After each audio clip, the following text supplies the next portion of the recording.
اور قرآن پاک کی آیت ہے انا نحن نزلنا الذکر وانا له لحافظون، بے شک اس ذکر کو، نصیحت والی کتاب کو ہم نے نازل کیا ہے اور ہم خود ہی اس کے محافظ ہیں۔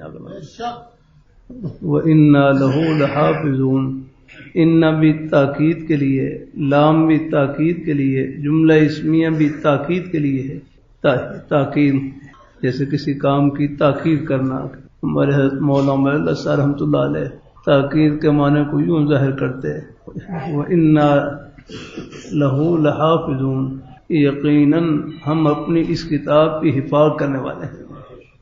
آپ دیکھ لیں اللہ تعالیٰ کی حفاظت کا یہ وعدہ پورا ہو رہا ہے الحمدللہ۔ یہ تو ایک انگریز سروے ٹیم کی رپورٹ آج سے 15-20 سال پہلے کی کہ اس وقت پوری دنیا میں 1,30,00,000 حفاظ ہیں، یاد رکھیں 1,30,00,000۔ تورات، انجیل، زبور وہ بھی آسمانی کتابیں ہیں، اپنے اپنے زمانے میں سب برحق کتابیں تھیں، لیکن ان کی حفاظت کا ذمہ اللہ تعالیٰ نے خود نہیں لیا جا کر، اس لیے ان میں تحریف بھی ہو گئی آگنا۔ قرآن پاک کی حفاظت کا ذمہ اللہ تعالیٰ نے خود لیا ہے، اور اللہ تعالیٰ کی حفاظت کا یہ وعدہ ہم اپنی آنکھوں سے پورا ہوتا ہو دیکھ رہے ہیں۔